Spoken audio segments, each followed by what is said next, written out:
¿Qué tal, chicos? Hoy estaremos en Gálatas desde el versículo 23 del capítulo 3 hasta el versículo 7 del capítulo 4. Ese es el texto que vamos a estar estudiando. Y bueno, primeramente vamos a establecer el tema del texto. El tema de este texto, y siempre vale aclarar que es el tema del texto tal y como yo lo veo. O sea, puedes verlo de otra manera y quizás puedas llegar a una mejor conclusión.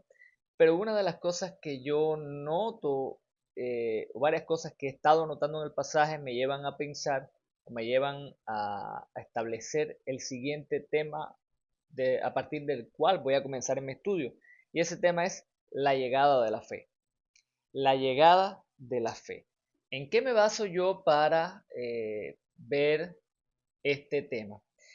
Una de las cosas que noto en el texto después de leer muchas veces es que fe es una palabra clave. Y no es de sorprendernos porque fe es una palabra clave en todo el libro de Gálatas.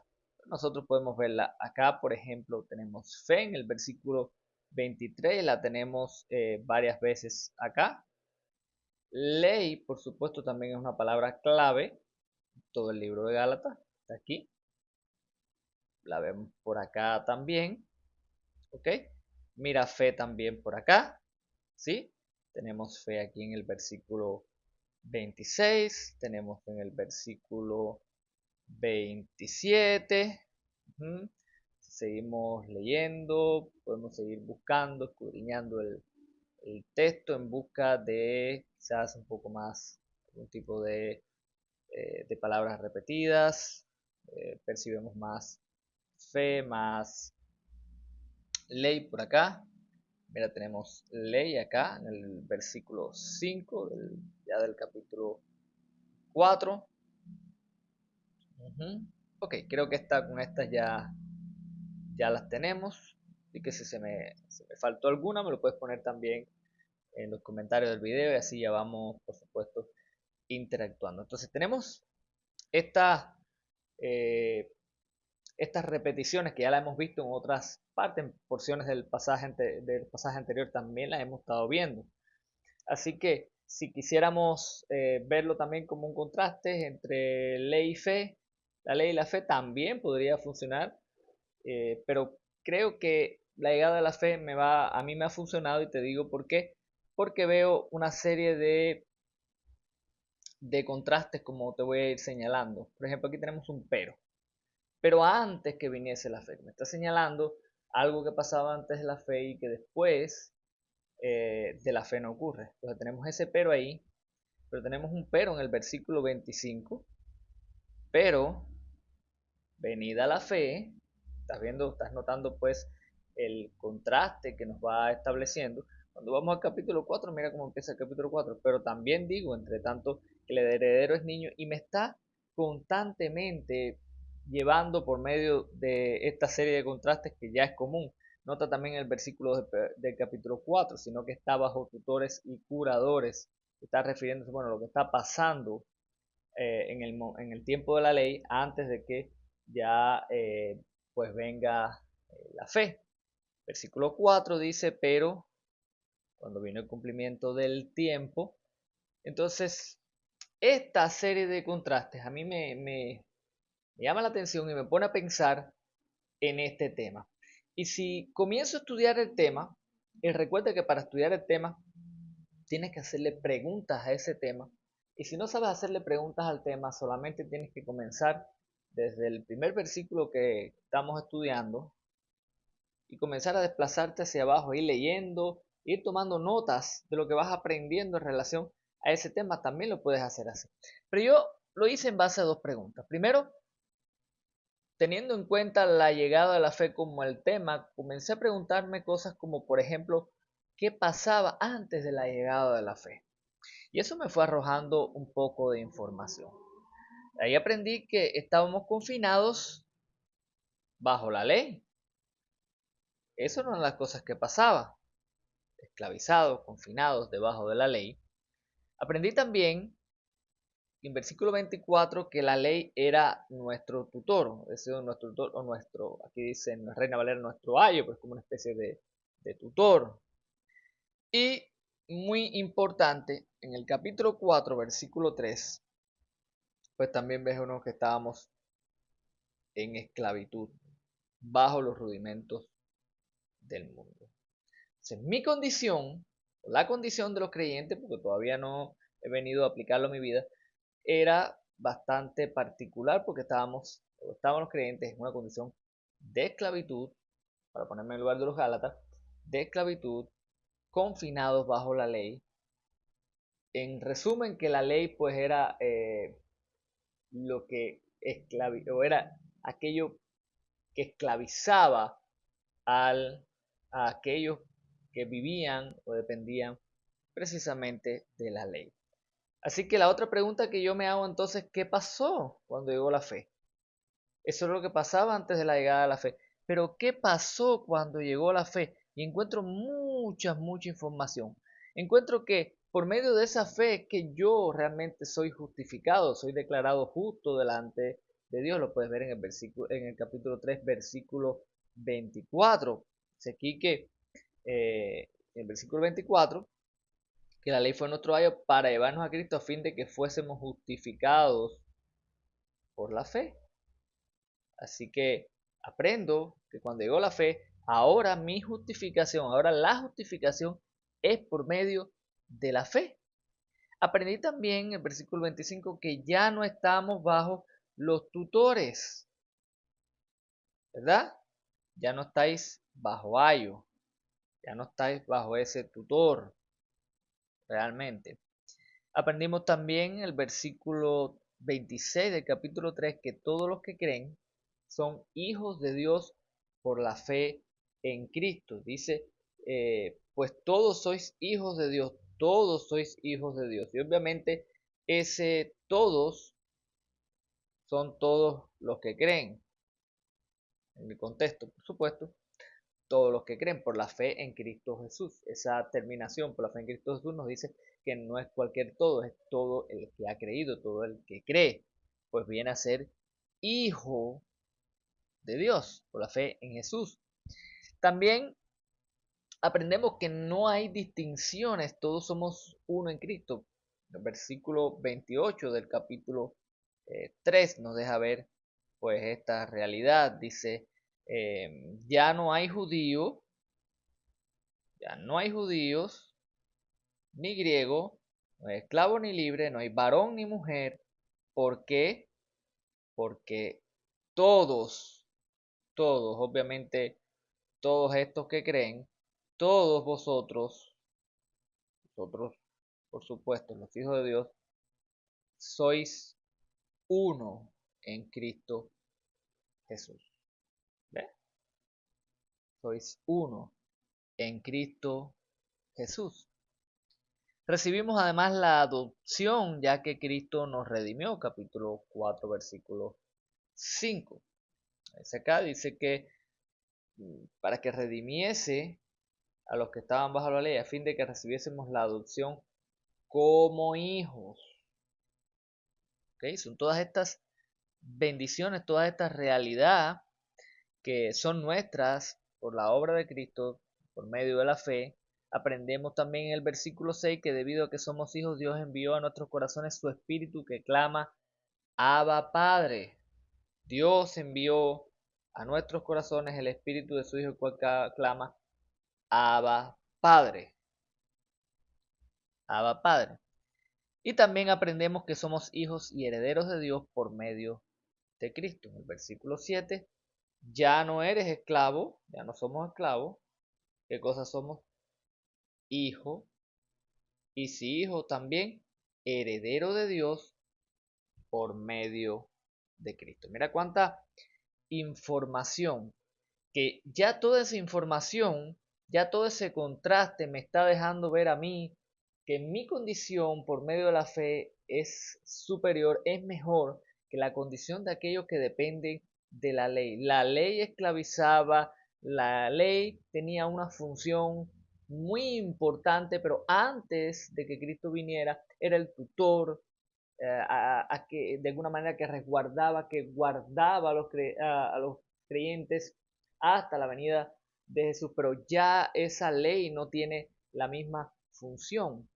Nuestra salvación es por medio de la fe, nuestra relación con Dios es por medio de la fe, y por medio de la fe hemos venido a ser hijos de Dios. Así que, ¿cuál creo que sea el punto de este pasaje? Y yo lo pongo de esta manera. A ti te puede quedar de otra, pero a mí me quedó de esta manera. Antes de llegar a la fe estábamos en esclavitud bajo la ley, pero ahora, por la fe en Cristo Jesús, hemos sido liberados y hechos hijos de Dios y herederos de Dios. Un poquito largo, sí, pero recoge para mí lo que está hablando el pasaje y a mí me sirve para poder entender. Recuerde que en el punto yo solamente quiero saber de qué habla el pasaje. Ahora vamos a preguntarnos cuál es la razón del pasaje. Ya yo, para mí está claro cuál es el punto, pero cuál es la razón de este pasaje. Y buscando la razón, yo noto en el versículo 7 del capítulo 4 algo que para mí es interesante. Y es esta expresión de finalidad. Así que, ¿por qué eso es importante? Porque eso me ayuda a ver a mí hacia dónde el apóstol se está dirigiendo con sus argumentos. Y yo creo que este último versículo, y si tú quieres lo puedes poner como un versículo clave, este último versículo a mí me deja claro la finalidad o la razón por la cual está escribiendo. Ya no eres esclavo sino hijo, y si hijo también heredero de Dios por medio de Cristo. Pablo quiere que entiendan que ya no son esclavos sino hijos y herederos de Dios por la fe. Eso es lo que Pablo quiere, al menos como yo lo veo. Pablo quiere que ellos entiendan que ya no son esclavos sino que son hijos, y entender esa finalidad es lo que me va a llevar a mí a pensar y a reflexionar en cómo puedo aplicar este pasaje en mi vida. Bueno, ya yo tengo el punto, ya yo tengo la razón en mi estudio, ahora yo comienzo a preguntarme la orden para mi vida. ¿Qué enseñanzas traigo para mi vida? Y en este punto, yo siempre en estos videos, vale la aclaración, nosotros no nos extendemos en poner enseñanzas. ¿Por qué? Porque queremos que esto sea parte de tu trabajo personal. Si estás viendo este video, que te sientas motivado a estudiar y a sacar enseñanzas para estudiar, pero no las enseñanzas que yo saque, las enseñanzas que saque tú. Aquí solamente quiero mencionarte que este pasaje está completamente, como prácticamente toda la carta, está bañada al Evangelio. Constantemente el pasaje nos está señalando, nos está apuntando, nos está mostrando a Jesús como aquel, mediante la fe en Él, nosotros pues recibimos toda esta bendición, somos hechos hijos de Dios a través de Él. Así que de pronto no nos cabe ninguna duda de esa realidad. Así que pensando en eso, yo estuve pensando en algunas enseñanzas para mi vida. Una de ellas, por ejemplo, es que en Cristo las barreras interpersonales son quitadas, y eso lo hacía pensando en el versículo 28 del capítulo 3, cuando él dice que ya no hay judío ni griego, y no hay esclavo ni libre, no hay varón ni mujer. Esto no está diciendo que los roles en la vida cristiana son quitados una vez que somos cristianos, porque a veces las personas toman este pasaje para justificar quizá, oye, ya no hay roles, ya el hombre no es la cabeza, eso no es importante, porque Cristo, no, eso tiene que ver con la salvación, eso tiene que ver con nuestra relación con Dios, y lo que el Pablo está tratando de llevarnos a pensar ahora es que eh, antes y parte del entendimiento que tenían algunos de estos hombres que estaban entrando encubiertamente a la iglesia de Galacia para confundir, para desviar a los hermanos, para torcer el verdadero evangelio, es que, bueno, tú tenías que cumplir ciertas normas y prácticas de los judíos. Tenías que judaizar, que tenías que circuncidar y todas esas cosas. Y Pablo está enfatizando, en Cristo aquí no es ni judío, no hay ni griego aquí, ni mujer ni hombre, o sea que todos en Cristo pues son hechos herederos, reciben la bendición. Eso es importante. Eso es una enseñanza que yo tengo que atesorar, porque para todas las personas yo tengo que saber que todo el mundo puede conocer a Dios a través de Cristo, y que la salvación es únicamente por la fe en Él. Y eso me tiene que ayudar a mí para no idealizar, para quizás no pensar que hay una nación como la nación de Israel que es especial y superior a todas las naciones, porque es el pueblo de Dios. No, porque el pueblo de Dios es la iglesia, aquellos que han creído en Jesús, que tienen fe en Jesús. Ni griego, ni judío, los que están en Cristo, los que lo conocen a Él. Soy heredero también de las promesas hechas a Abraham. Qué precioso eso. Qué precioso poder pensar que si alguien puede jactarse de que por su nacimiento, porque nació en un X nación, tiene una bendición que realmente no tiene. Qué maravilloso yo poder decir, soy yo, esas promesas fueron para mí, esas promesas que se hicieron a Abraham, yo hoy soy heredero de esas promesas por la fe en Jesús. Eso es maravilloso, eso nos pone en un contexto de gratitud, de poder alabar al Señor, de poder estar gozoso, agradecido, porque no merecemos realmente nada de eso. Y otra de las cosas que yo aprendo en este pasaje es que yo no puedo permitir que nadie me vuelva a esclavizar a un sistema de pensamiento que ponga las obras de Dios, las obras de los hombres por encima de la fe. Para mí es muy importante la manera en que termina el pasaje en el versículo 7 capítulo 4 diciendo, ya no eres un esclavo, eso es identidad. Yo no soy un esclavo, yo soy un hijo de Dios. Yo soy un heredero de Dios por medio de Cristo. Yo no soy un esclavo. Yo no puedo volver a esclavizarme a un sistema de pensamiento donde las obras ocupen el lugar de la fe. ¿Quiere decir eso que yo no tengo que obrar, que yo no tengo que vivir de cierta manera que honra a Dios? Yo no estoy diciendo eso, el pasaje tampoco lo está diciendo. Pero el pasaje sí me está recordando a mí que yo no puedo, que yo no debo volver a esclavizarme a un sistema de pensamiento, a pensar que si yo no hago esto, yo no soy un hijo de Dios, porque de esa manera yo puedo estar añadiendo cosas, ideas, pensamientos al Evangelio que realmente no son parte del Evangelio. Entonces, eso es todo hasta aquí. Espero puedas estudiar el pasaje, espero puedas profundizar y espero, por supuesto, que puedas ver muchas más cosas de las que yo te comparto en este video y sacar más enseñanzas y principios para tu vida a los que yo te puedo enseñar en este video. Así que recuerda suscribirte porque de esa manera permites que este tipo de videos lleguen a más personas, porque nuestra pasión y nuestro anhelo es que muchas más personas puedan estudiar la Biblia por sí mismos y que puedan entender que no necesitan o nadie, o mejor dicho, que nadie tiene el derecho de privar al pueblo de Dios, a ningún creyente, del privilegio y de la bendición de poder sentarse y meditar en la Escritura y estudiar la Escritura por sí mismo. Un abrazo y hasta el próximo video.